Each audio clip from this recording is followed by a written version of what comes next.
조갑제 TV 시청자 여러분 안녕하십니까? 2022년 2월 1일 설날 오후 4시 54분입니다. 한국인들에게는 정말 고마운 분이 별세하셨습니다. 지미 카터 미국 대통령이 주한미군 철수를 하겠다고 하니까 여기에 공개적으로 반발했던 분입니다. 바로 존 K 싱글러버 장군입니다. 당시 1977년 주한미군사령부의 참모장이었습니다. 소장이었습니다. 이분이 워싱턴 포스트와 인터뷰를 하면서 주한미군을 철수하면은 김일성이 다시 남침하도록 초대하는 것이나 마찬가지다. 이렇게 공개 일종의 항명을 했다가 참모장직에서 해임되었던 분입니다. 그분이 항명함으로써 사실상 그 1년 뒤에 주한미군 철수는 포기되었습니다. 그때 만약 주한미군 철수를 강행했더라면 우리의 처지가 어떻게 되었을지 그렇게 생각하면 싱글러버 장군이야말로 대한민국의 생존을 도운 수많은 미국 영웅들 중의 한 분이 될 것입니다. 파병을 결단했던 트루만 대통령, 메가더 사령관, 리치웨이 장군, 워커 장군, 싱글러버 장군, 또 주한미군을 철수하면 안 된다는 일종의 비밀 공작을 했던 싱글러버 장군의 상관인 존 배시, 나중에 합참의장이 된 분, 이런 분들 덕분에 우리가 지금 이런 편안한 설을 보내고 있습니다. 1977년에 취임한 카터 대통령은 그 전에 선거운동을 할 때 이 인권 탄압을 한다고 박정희 대통령을 응징해야 되겠다는 이런 걸 깔고 주한미군 철수를 그 응징책의 하나로 내어놓았던 사람입니다. 이 해군 장교 출신인데 참 바보짓을 한 거죠. 그 바보짓을 바로 잡는데 한참 걸렸습니다. 하나 아쉬운 것은 한국에는 이 문재인 정권이 안보를 이렇게 허물어뜨려도 우리 군 장교단 중에서 싱글러버 장군같이 정직한 말을 하는 사람이 한 사람도 나오지 않았다는 사실입니다. 이건 비극입니다. 1977년 5월의 일이었습니다. 싱글러버 당시 소장은 워싱턴 포스트와 인터뷰를 하면서 폭탄 선언을 했습니다. 미 지상군을 계획대로 철군하면은 1950년과 마찬가지로 전쟁이 일어날 것이다. 그러면서 자신과 같은 군인들이 걱정하고 있다. 이렇게 이야기했습니다. 당시 14,000명의 미 이사단 병력은 한국군 전체보다도 많은 공격형 헬기와 대전차 미사일을 갖고 있었습니다. 그리고 당시 약 3만 명 이상의 미군이 주둔하고 있었습니다. 싱글러버 장군은 미국이 중국과 베트남에게 고전한 뒤 상황을 잘 아는 우리 군인들이 정책 결정가들이 충분히 이해할 수 있을 만큼 의견을 분명히 표명하고 있는지 의문이 든다. 우리는 그걸 확실히 할 필요가 있다. 이 말은 뭐냐면은 주한미군 철수는 전략적 실수인데 군 당국자들이 자신의 상관들이겠죠. 카터 대통령에게 바른 말을 하고 있는지 의심이 든다. 이런 이야기죠.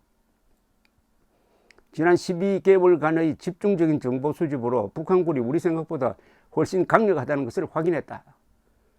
정책 결정가들이 2, 3년 지난 정보에 의존해서 주한미군 철수를 결정하지 않았나 우려한다. 이렇게 또 이야기를 했습니다.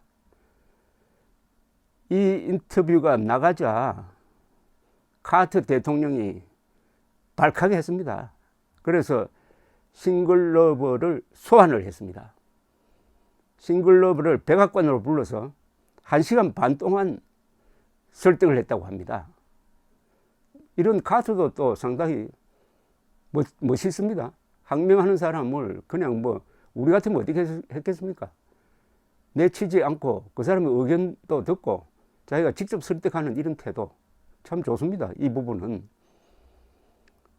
싱글러브 장군의 회고에 따르면은 1시간 반 동안 문민 통제, 민간인이 군을 통제해야 된다는 그 원칙을 설명하면서 자신도 어려운 경험을 많이 내린 적이 있다라고 이야기를 하더랍니다.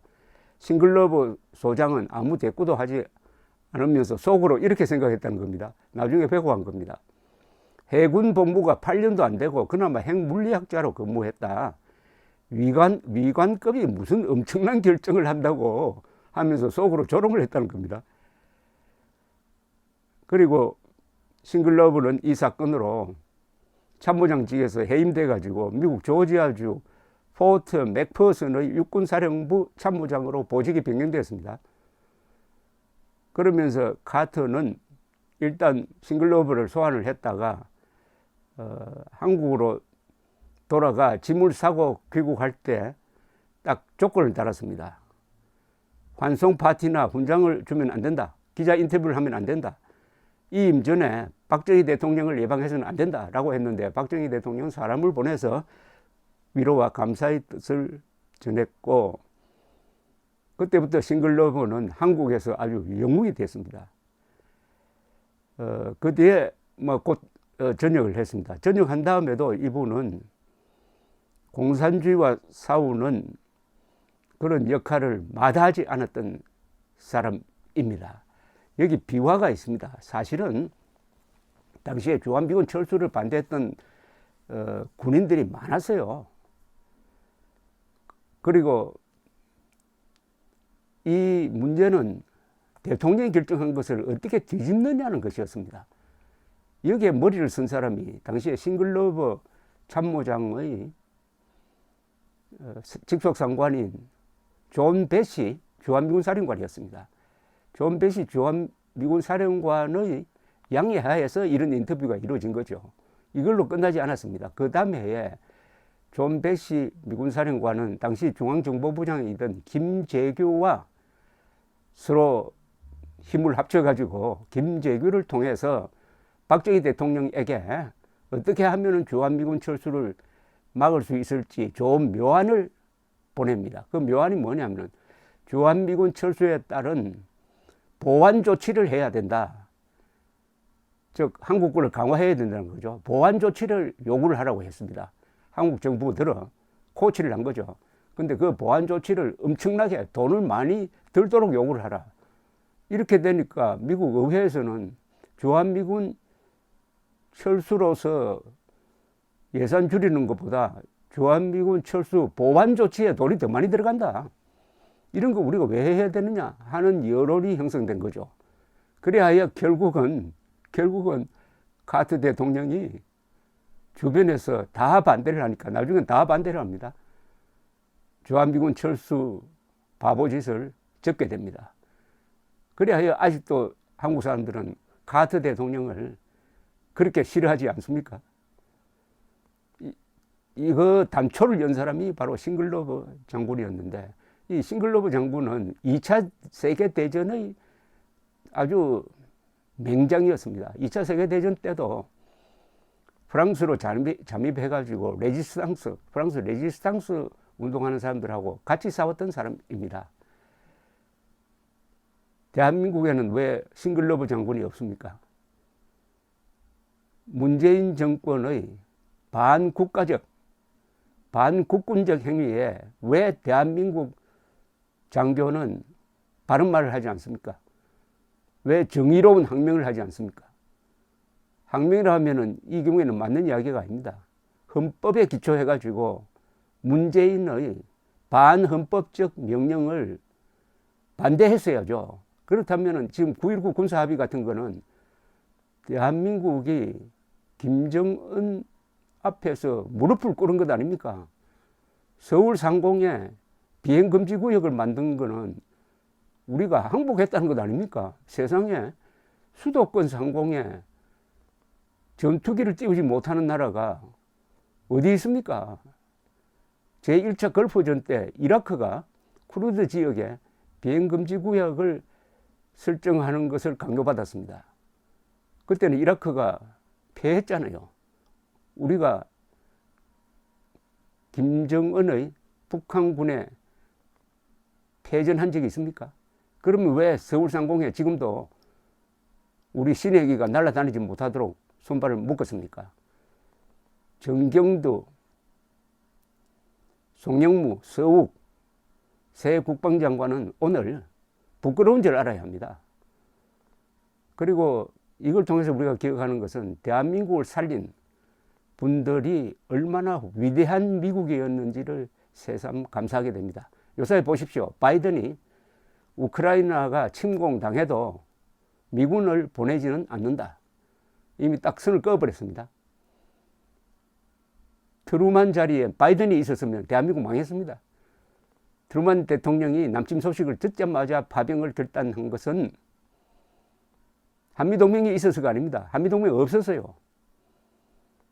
자유를 지키기 위한 위대한 결단을 내린 것이고 그 결단에 적극 참여했던 분들, 마샬 장군, 국방장관, 그리고 딘 애치선 국무장관, 메가드, 한국에서 목숨까지 바친 워커 장군, 일사후퇴를 멈추게 하고 반경한 리츠웨이 장군 같은 분들의 고귀한 가치가 있었고 이승만 국군이 용감하게 싸우니까 이 나라는 우리가 지켜야 되겠다는 미국 여론의 도움이 있었습니다. 싱글러브 장군의 명복을 비는 바입니다. 감사합니다.